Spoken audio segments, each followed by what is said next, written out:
Hi everyone, welcome to my channel. நான் உங்கள் ராகுல். இன்றைக்கி எந்த படத்தை பற்றி பார்க்க போகிறோன்னா, பாலிவுட்லேருந்து எடுத்திருக்க நடானியான் அப்படின்ற படத்தை பற்றி பார்க்க போகிறோம். இதில் யார் லீட் பண்ணியிருக்காங்க அப்படின்னு பார்த்தீங்கன்னா, பாலிவுட் ஆக்டர் சைஃப் அலிகானோட பையன் இப்ராஹிம் அலிகானும் ஜான்வி கபூரோட சிஸ்டர் குஷி கபூரும் லீட் பண்ணியிருக்காங்க.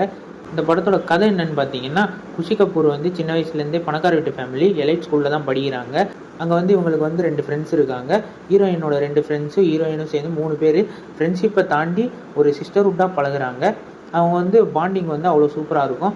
அப்படின்ற சமயத்தில் இதுக்கு நடுவில் வந்து அயான்ற ஒரு பையன் வந்து ஹீரோயினை ஒன் சைடாக லவ் பண்ணுறான். ஒன் சைடாக லவ் பண்ணுறது வந்து ஃப்ரெண்ட்ஸுக்கிட்ட சொல்லாதது தான் இவங்க செஞ்ச பெரிய தப்பு. ஏன்னா வந்து ஃப்ரெண்டில் வந்து ஒரு பொண்ணு வந்து இந்த அயான்ற பையனை லவ் பண்ணிகிட்டு இருந்தா சின்ன வயசுலேருந்தே. இது சொன்னால் எங்கே ஹர்ட் ஆயிடுவாங்கன்னு சொல்லி ஹீரோயினும் சொல்லாமல் விட்டுருவாங்க. இதனால் வந்து ஃப்ரெண்ட்ஷிப்பும் பிரிஞ்சு போகிற நிலைமை ஆகுது.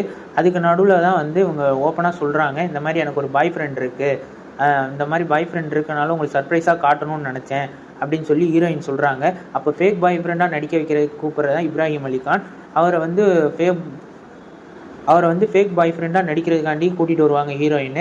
அவங்க பண்ணுற ஒரு சின்ன சின்ன விஷயமும் நல்லாயிருக்கும். குறிப்பாக வந்து அவங்க கூட்டிகிட்டு வந்ததுக்கப்புறம் அவங்க எல்லாரையும் நம்ப வைக்கணுன்றதுக்காண்டி ஒரு நடுவில் ஃபோட்டோ எடுக்கிறதா இருக்கட்டும், சின்ன சின்ன விஷயம் பண்ணுறதா இருக்கட்டும், அதெல்லாம் வந்து பார்க்குறதுக்கு நல்லா இருந்துச்சு. இந்த கதை எல்லாமே ஒரு அரை மணி நேரத்தில் முடிஞ்சிடும். ஆனால் அதுக்கப்புறம் வந்து கதையை இழுத்துருப்பாங்க. அதுதான் கொஞ்சம் வந்து போர் அடிக்கிற மாதிரி இருக்கும். அதுவும் இல்லாமல் சில சீன்ஸு அதுக்கப்புறம் வர எல்லாமே வந்து ப்ரெடிக்டபுளாக இருக்கும். அதுதான் இந்த படத்தோட மைனஸாக பார்க்குறேன். மற்றபடி இந்த படம் வந்து ஒன் டைம் வாட்சபிள் தான். நீங்கள் முடிஞ்சால் வந்து வீக்கெண்டில் ட்ரை பண்ணி பாருங்கள். இதே மாதிரி நெக்ஸ்ட் வீடியோவில் பார்ப்போம். Stay peace, stay safe. மறக்காம சர்ப்ரைஸ் பண்ணுங்க. தேங்க்யூ.